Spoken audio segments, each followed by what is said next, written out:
Simplified IT Automation, a ScriptRunner production.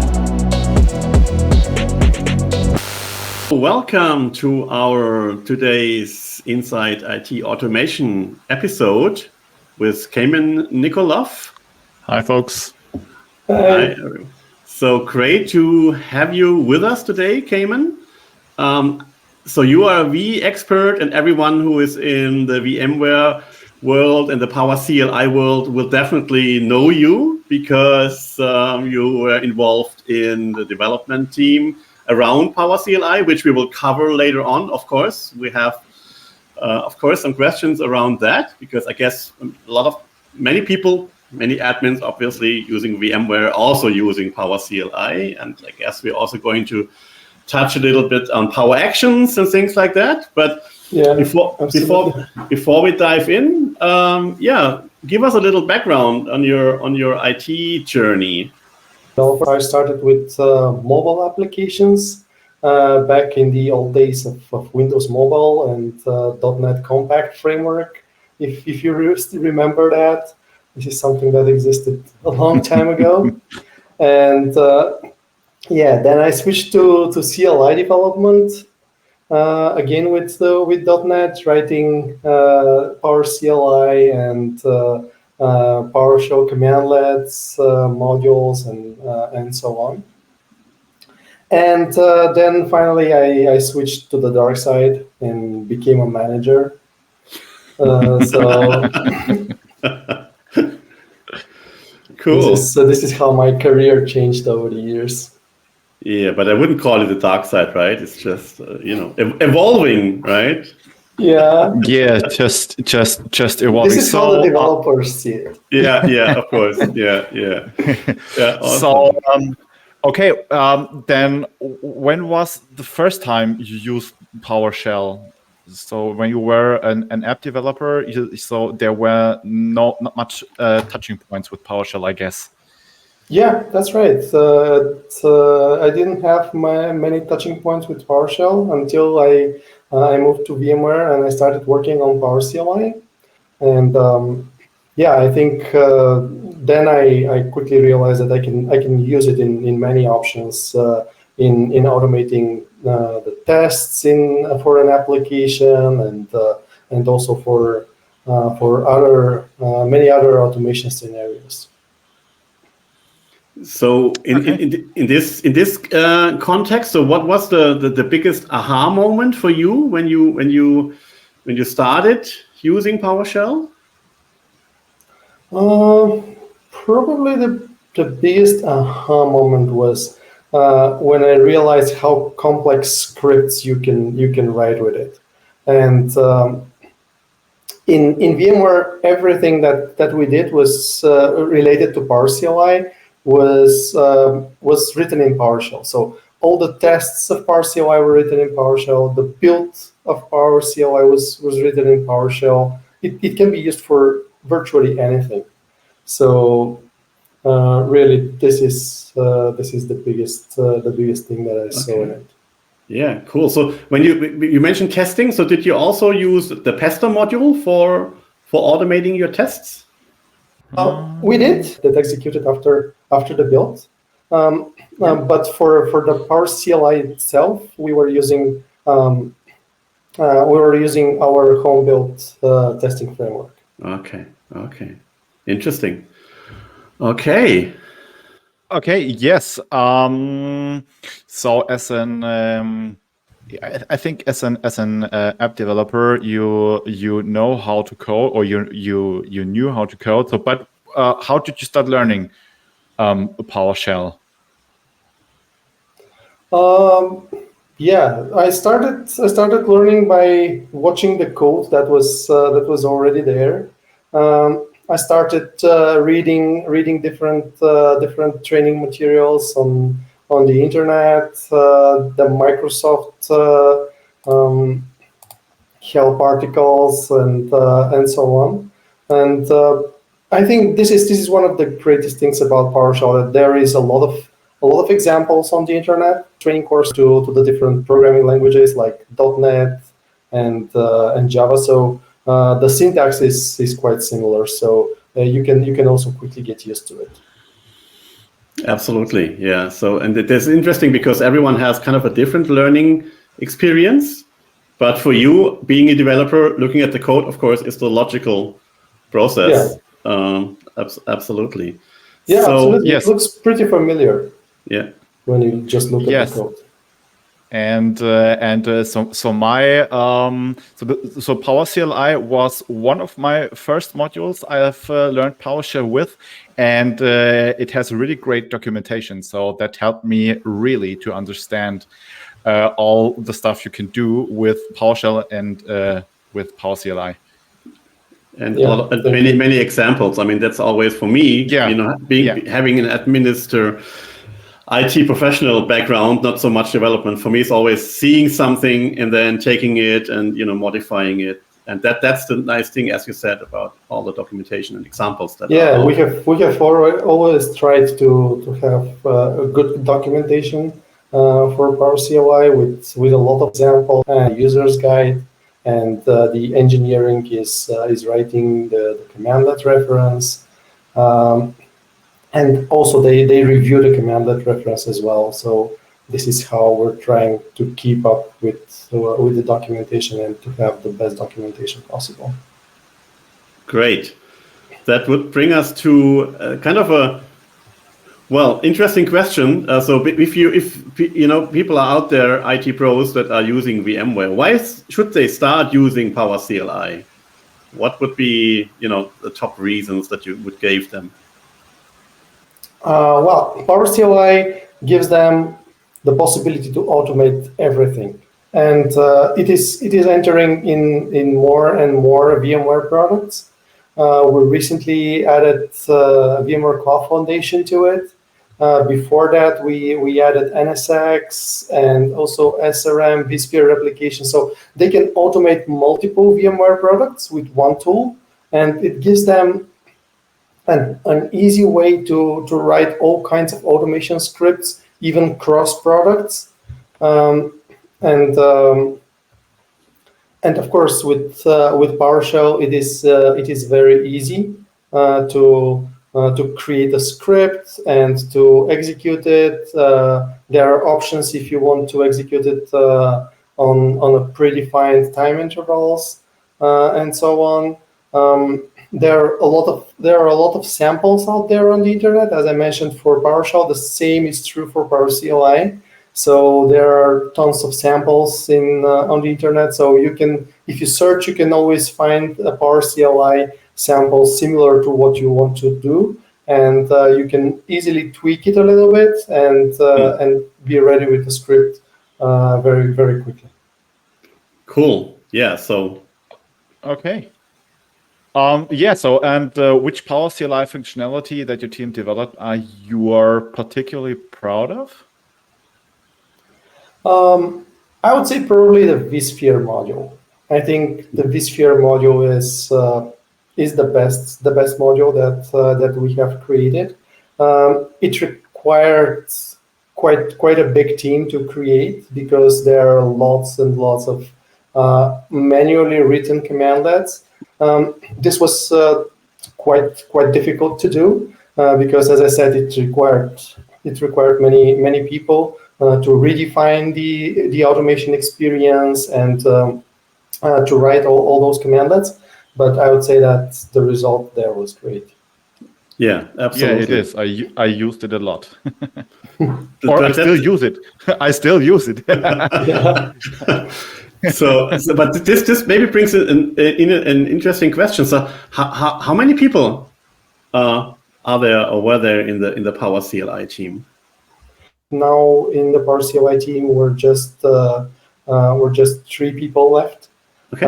So it's a much smaller team, and now the team is working towards automating some auto generation commandlets from that derive from the APIs, and this is a good thing when the APIs are good, which fortunately most of the new APIs are improving, and we no longer need to fix the API that much.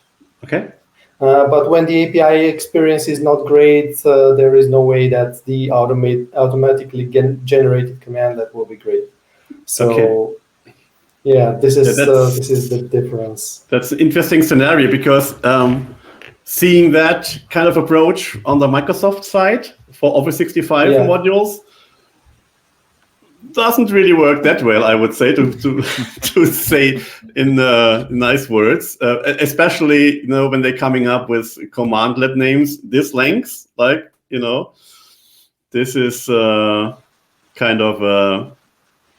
But I from what you said, I'm pretty sure the results will be much better from what we will see from the VMware side. Yeah. So as we're talking about PowerCLI, so what's the latest version, and what are the new features that everybody should know about? Yeah, in the latest version, what we added was support for VMware Cloud Foundation. So our customers can now automate different VCF workflows through PowerCLI. So this is one of the new things that we added. Okay. So I think last year you introduced I think what you call Power Actions. So maybe you can talk a little bit about what that is. And what is the difference between PowerCLI and Power Actions? Power Actions is a vSphere plugin which allows users to automate the execution of PowerCLI scripts right from the vSphere client.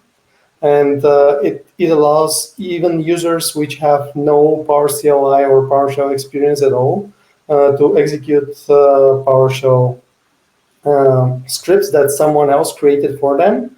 Because it has an easy-to-use user interface, which allows them just to enter the parameters of the script that someone else has created. It is integrated in the vSphere client, so there is a script library. You just go to the script library, select the script that you want to execute, select the predefined set of parameters, and the script executes. It is also a great extension point for the vSphere client because it allows you to extend the UI with features that are missing there by writing PowerShell scripts for them. Oh, okay, and if I remember correctly, I think it's not only it supports PowerShell but also other languages, right? Currently, it only supports PowerShell. Okay. In the future, it might support other languages like Python, for example. Kind of switching the topic. So you're certified Scrum Master, and I guess you used agile methods in your development team, and maybe you can tell something about the journey. Yeah, we currently use Scrum in the PowerCLI team, but that hasn't always been the case. Before we were doing waterfall as a primary process. We were doing big planning for the entire 6-month release cycle, which was at that time. And then the entire company decided to switch to Scrum. And now we're doing 2-week sprints, and it is the planning is much simpler now. We're having daily meetings to sync with each other, which were especially important during the pandemic when we didn't see each other in the office. Yeah, we're kind of not 100% compliant with everything that Scrum recommends. We still have some longer term planning and we're doing some quarterly planning where we will decide which functionalities we're going to add for the quarter. But of course, the longer you plan, the higher the probability that something will go wrong and you won't be able to deliver everything. Where things just change, right? Let's call it change. Absolutely, yeah. Requirements change. Someone comes and says you have to add this to the next release, and everything that you have planned just has to be replanned again. So I think that Scrum is much more agile and gives you the possibility to do that. Yeah, absolutely. As we from the ScriptRunner side also moved to Agile a while ago, which people had to adjust. Right. Yeah. But the result once it's established, I think, are really much better. The results are there faster. Yeah, absolutely. Yeah. So so as we now, of course, we talked also a lot about PowerShell. So how do you see the future of PowerShell from your perspective? Oh, I think PowerShell has a great future. The PowerShell team in Microsoft continues to improve it, to deliver new features. They have done great integration with Visual Studio Code. So now the feeling when you write PowerShell scripts in VS Code is pretty much the same as with any other programming language. Also, what Microsoft did in porting PowerShell for other OSs was a great move. So this has always been an argument when we're talking about PowerCLI as the automation tool for VMware. And before it was it cannot be our most popular automation tool because it's only for Windows. It cannot be used on Linux.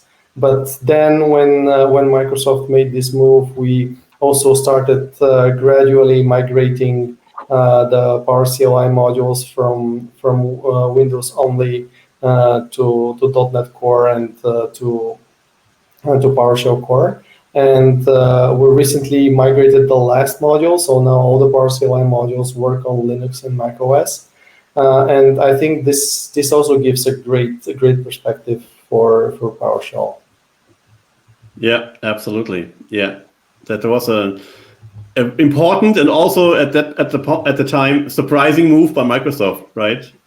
Yeah, absolutely. If you think about the quote from Steve Ballmer, like I don't know, 15 years ago about Linux, that was not so friendly.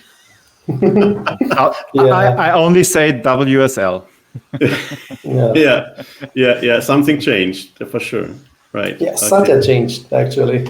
I think that when he came to Microsoft, he totally changed the company for good. Microsoft is now a much more open company. .NET is now open source, and also PowerShell is open source. They work on different platforms, so I think that were all great moves. Yeah, and we all benefit from it, right? Yeah, and actually it works pretty well on other platforms.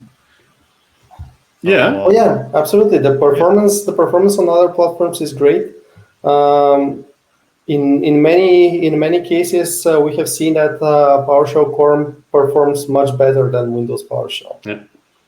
They have done many optimizations to it. Yeah, and a lot of overhead is not in PowerShell 7, PowerShell Core. Yeah, that is in the Windows version. Absolutely. Cool. Okay. So besides PowerCLI, what's your favorite PowerShell module? Do you have one? Besides PowerCLI, I have used just a couple of other modules. I have used one module that allowed me to export data to Excel. I forgot. Oh, the import Excel module from Doug Fink, probably. Yeah, absolutely. Okay, so now we had a chance to sneak in Doug Fink. Maybe that should become a theme, Markus. So we try to mention Doug with every talk. Yeah, okay. That's a powerful module, right? For all around Excel. Yeah. Yeah. For other automation tasks, we have used other modules like we have used Posh SSH, I think. Mm-hmm. For when we had to do some automation around SSH, and yeah, I haven't used much the Azure modules for Microsoft, so I cannot really say how good they are because I haven't had much experience with Azure. So that's totally fine, and there are different opinions out there in regards to. Yeah, I've heard different opinions about these modules. Yeah, that's so. For sure, So in my opinion, the current status is the Azure modules were much better than the current Graph ones. So because they are moving the functionality of all the Azure modules into Graph, or at least the Azure AD or now Entra AD functionality or Exchange Online and all the other M365 stuff. And I think it worked a little bit better with the separate modules than with the Graph ones. But yeah, that's just my opinion. Yeah, there are, as I said, there are differences of opinion depending on also the background of the people. But yeah, as we're talking automation, are there any other technologies like, I don't know, DSC, Ansible, Terraform that you have experience that you were using? I have also tried Terraform. For a short period, I was also leading the Terraform provider for vSphere. We have very good cooperation there with HashiCorp, and actually the vSphere module for Terraform is initially written by HashiCorp, but it is open source, and currently VMware has dedicated people that contribute to this module and add new functionalities to it for VMware. I think it's also a great automation tool.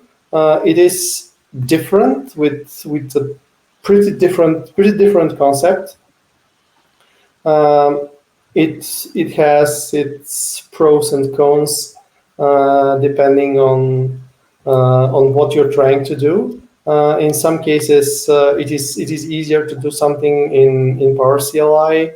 In other cases, it might be easier to do it with Terraform. So I think both tools can be used side by side for different automation scenarios. I think that's having the right tool for the right task, right? So it's exactly. Oftentimes it's not an or decision; it's more an and, depending on the use case and the scenario, right? Yeah. Mm-hmm. Absolutely, yeah. Great, and then of course we have to cover AI a little bit. So. Oh yeah. Oh yeah.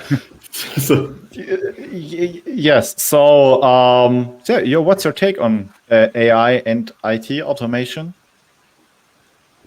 I think that AI is great and can be a great helper when you create different kinds of automation, not just automation but also applications and so on. As a Microsoft fan, my preferred AI is Copilot. I think it is great, and they have done pretty good job. Although it is based on ChatGPT, when I compare them, I can see a lot of things done better in Copilot. And I have tried it multiple times. So with PowerCLI, asking it to write me a PowerCLI script for something, and in most of the cases, it is creating pretty decent PowerCLI scripts. So I cannot say that they're always perfect, but they're pretty good. And when I after that ask it to make some optimizations, change some parts of the script, it also quickly understands what I mean and improves the script. So I think that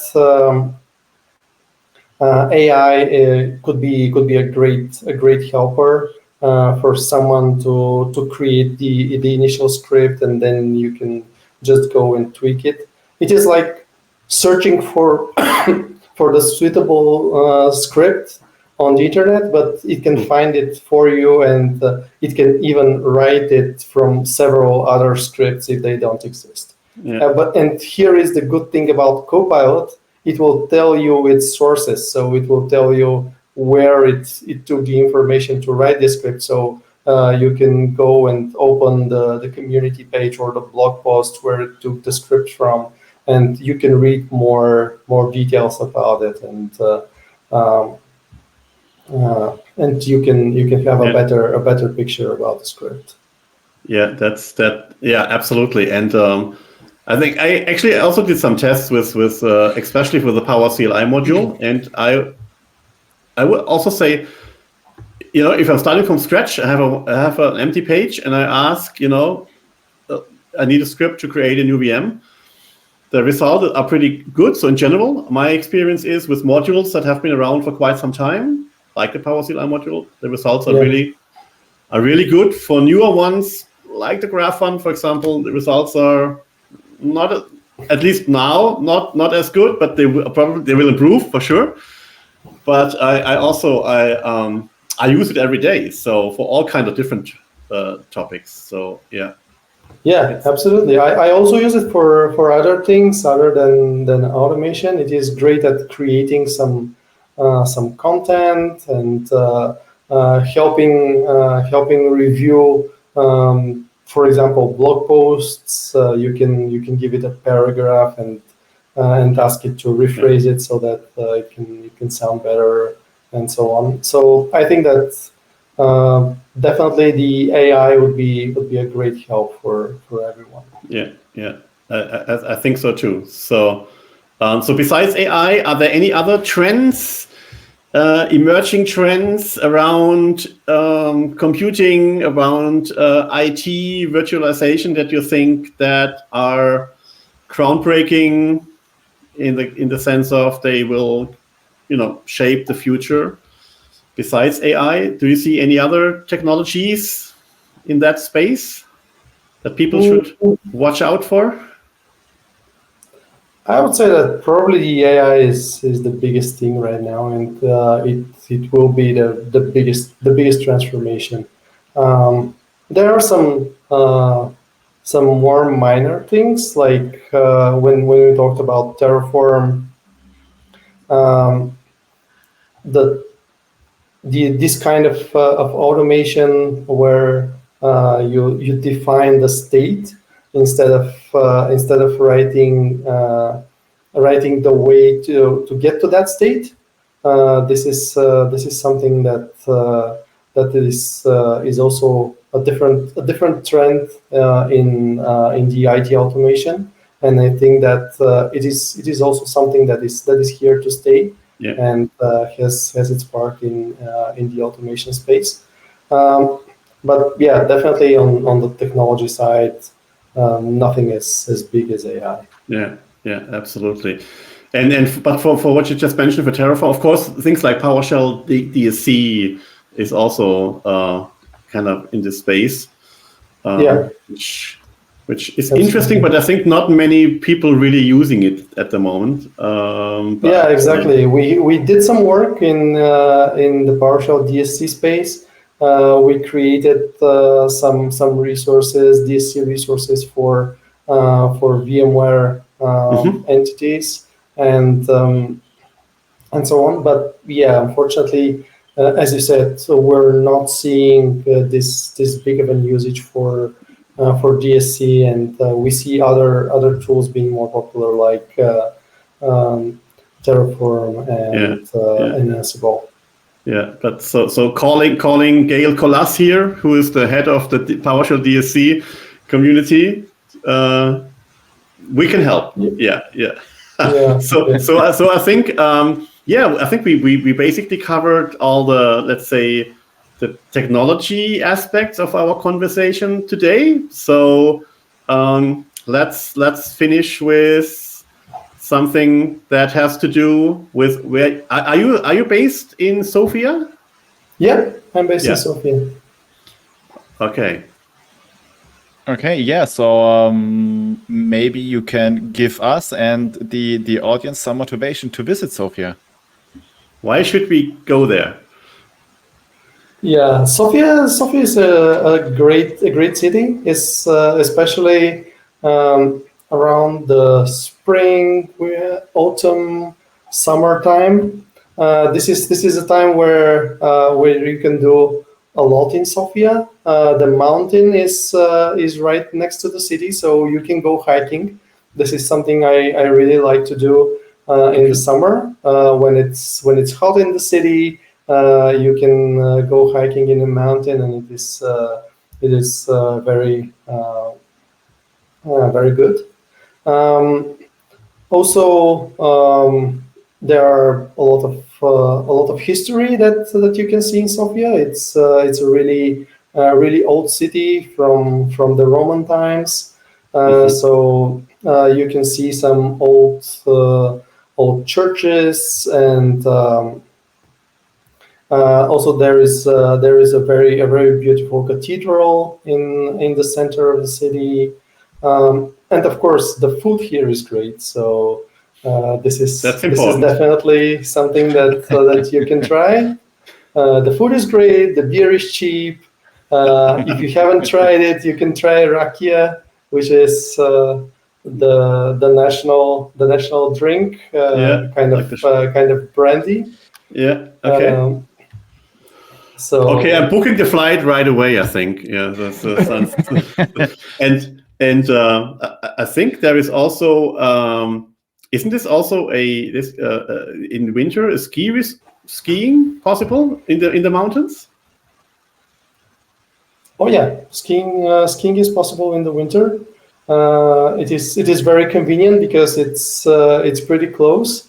There are even some. There is even a possibility to ski in the evening. There are some slopes that have lighting. Okay. So you can do it in the evening after work. I don't ski myself, so I cannot give many advices about that. Okay.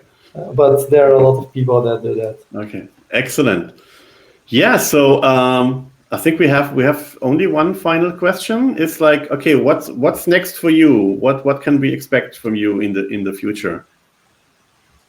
That is a good question. A good question that I still don't have an exact answer for. I'm currently looking for the next exciting thing to do. We'll see if it will be in a similar area around automation, around IT in general, virtualization, and so on, or it might be something completely different. So we'll see. I guess that we'll know in a few months. Okay, cool. So people, watch out, follow Kamen, and we will include the link to your LinkedIn and to your Twitter account in the description once the recording is online. So yeah, feel free to follow him. And yeah, so that I think wraps up our conversation. It was very interesting. Thanks a lot, Kamen, for being with us. A lot of interesting insights. Thank you. Thank you for having me. Thank you, Kamen. And bye-bye, everyone. Bye. Bye, folks. Bye. See you next time.